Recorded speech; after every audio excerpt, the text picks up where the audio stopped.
China, may malaki nga bang patibong na ginagawa ngayon sa Indonesia?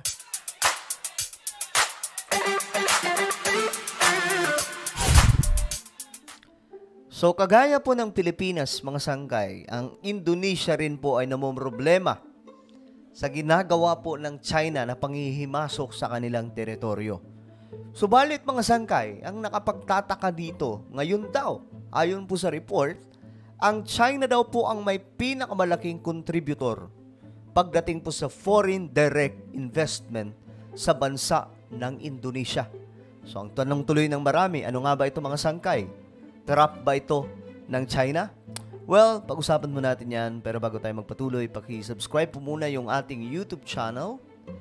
Dito po, 1.2 million subscribers na po tayo. Parami po tayo ng parami. Kaya naman, isubscribe nyo po itong ating channel. Okay? Makikita nyo po yung subscribe button sa ibaba. Pindutin nyo lamang po yan. Tapos i-click nyo yung bell at i-click nyo po yung all. Dahil dito nag-upload po tayo ng mga mahalagang impormasyon na hindi nyo po makahanap sa ibang mga channel, mga sangkay. Dahil dito, pinag-uusapan po natin yung mga nagaganap sa ating mundo na dapat po natin maintindihan at malaman. Okay? So, sa mga nanonood po sa Facebook, siyempre, huwag kayong magpapatalo sa mga nasa YouTube. I-follow nyo rin po ang ating Facebook page. So, ito, mga sangkay, pag-usapan po natin ito saglit. Ayon po dito, South China Sea tensions. Why is Indonesia warming up to China? Panoorin po natin.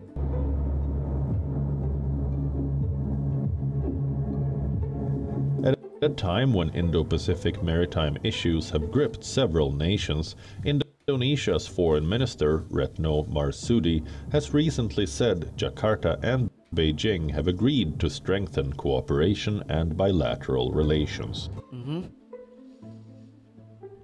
Meron pong mga sangkay. Kumbaga, kung nung una, sakit sa ulo po ito ng Indonesia, mukhang ngayon nagkakaroon po sila ng maayos na relasyon ng China.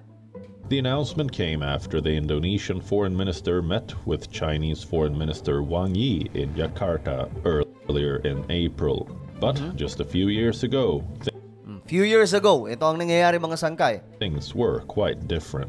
China Coast Guard, China Coast Guard. Ito po yung mga nakalipas sa taon. 2019. Ayan, China Coast Guard 5302. This is Indonesian Coast Guard calling you. 5302. This is Indonesian Coast Guard calling you, over. This is China Coast Guard, answer. Yes, sir. As information, sir, you are in Indonesian waters. Okay. So, ayan sir, as information, sir, you are in Indonesian waters. So, maging po ang Indonesia, hindi po nakaligtas sa panghihimasok nitong China sa teritoryo na mayroon po sila, mga sangkay. Subalit, ang nakapagtataka dito, bakit parang nagbago po ang situation? Ba't parang naging instead na kundinahin ng Indonesia, parang noon kasi, mga sangkay, way back, kagaya po nito, 2019, kinukundi na po nila itong ginagawa ng China na panghihimasok. Isipin nyo naman, mga sangkay. Akala po natin, tayo lamang ang ginagawan po ng ganyan ng China. Hindi po. Marami po dyan sa West Philippine Sea or iba pang mga karagatan, kahit po sa Indian Ocean. Itong China po ay nanghihimasok. Ganun po kalala itong ginagawa ng China. No? Ngayon, ano nga ba ang naganap? Bakit bigla pong tila nagbago po yung yung relasyon ng Indonesia at China? Waters. Yan, makikita nyo, mga sangkay, parang Pilipinas lang din. Diba? Sa West Philippine Sea. Parang sa West Philippine Sea. Kitang-kita ng mga Indonesian Coast Guard na itong Coast Guard ng China ay umaali-aligid sa kanilang teritoryo. Kaya naman niraradyo na nila, mga sangkay. Yes, sir. You are in Indonesian waters, sir. Please move away and go back to your territory, sir. Pinalayas pa yung China, oh. You are in Indonesian waters. Please move away and go back to your territory. Pero ito po ay noong 2019 pa. China has an indisputable sovereignty over the island in South China Sea and the adjacent waters. Grabe, no? Parang dito din po sa Pilipinas. Kumbaga kami ay may claim din sa ano na to.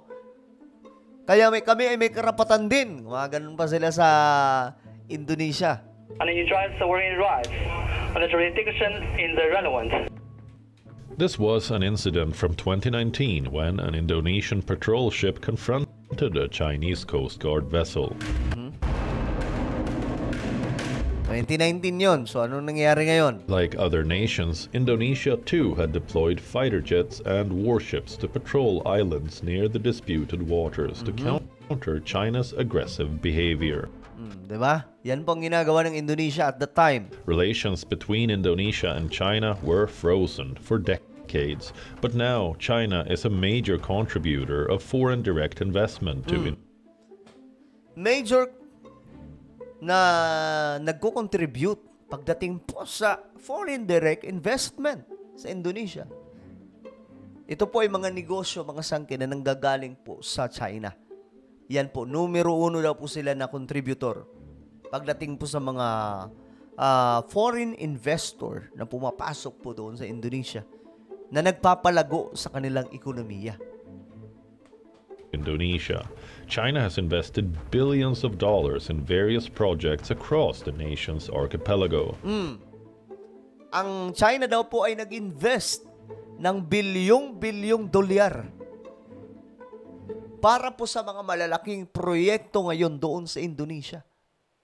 Ganyan po kalala ang ginawa ng China, mga sangkay. Kumbaga, instead na mag-away tayo, edi, gawa na lang tayo ng mga malalaking proyekto, magtulungan tayo, parang ganun po yung dating.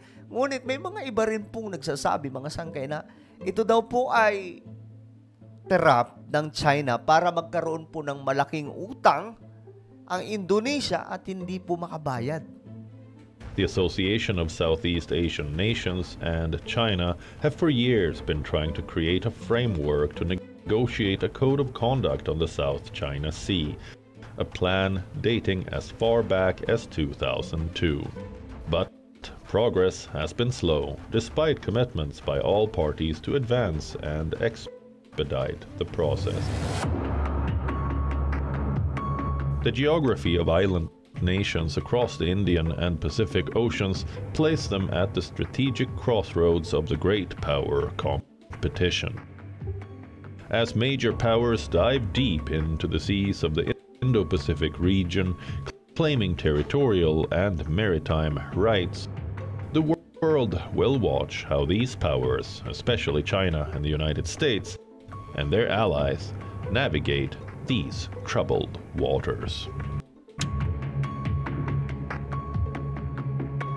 So ngayon, mga sangkay, tingnan mo natin yung mga komento dito. Ayan, ito. Indonesia have no balls to oppose China. Sabi naman po dito, ang Indonesia daw po ay nahulog na sa patibong ng China na magkaroon po ng malaking utang at hindi po nila mababayaran.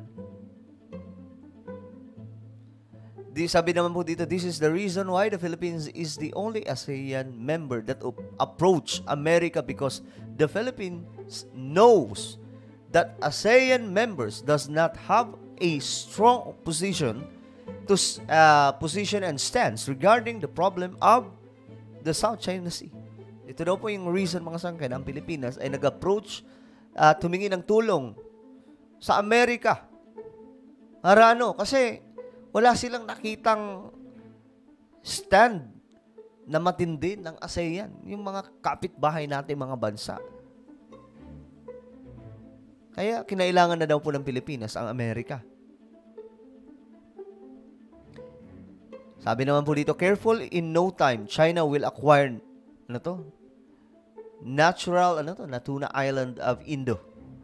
Maybe it has something to do with the building of Indonesia's new capital city, but they should be extra careful with the Chinese government. Kasi ngayon mga sangkay, nag-build po ang Indonesia ng bago nilang capital city. Kasi yung capital city nila ngayon, nilalamon na po, lumulubog na po sa tubig ng dagat, mga sangkay. Ngayon, sabi dito, marami daw po sa mga project na yan ay galing siguro sa China, pero mag-ingat daw po sila ng sobra sa Chinese government. Baka mahulog po sila sa trap dahil sa mga malalaking utang. Sabi naman po dito, Indonesia, the next province of China. Oh my Indonesia, what the hell are you doing? Sabi po nitong ano. So, marami po talaga dito mga sangkay, hindi po pabor. Kinakabahan po sila. Mga nagko-comment, mga Indonesian rin po, yung iba dito. Kinakabahan po sila sa ginagawa ng Indonesia. Na baka daw po maging patibong lamang po ito sa kanila. Pero anong tingin nyo? Ito kaya ay patibong ng China para mahulog po sila at magkautang na malaki at hindi na po nila mabayaran? Well, ano po ang inyong komento? Just comment down below. Mayroon po akong isang YouTube channel. Ito po isang K-Revelation. Nag-upload po ako dito ng mga usapin patungkol po sa mga nangyayari sa ating mundo na nakasulat din po sa Biblia. Okay? I-click nyo po yung subscribe, i-click ang bell at i-click nyo po yung all. Makikita nyo rin po yun sa screen ngayon. So ako na po yung magpapaalam. Mag-iingat po ang lahat. God bless everyone.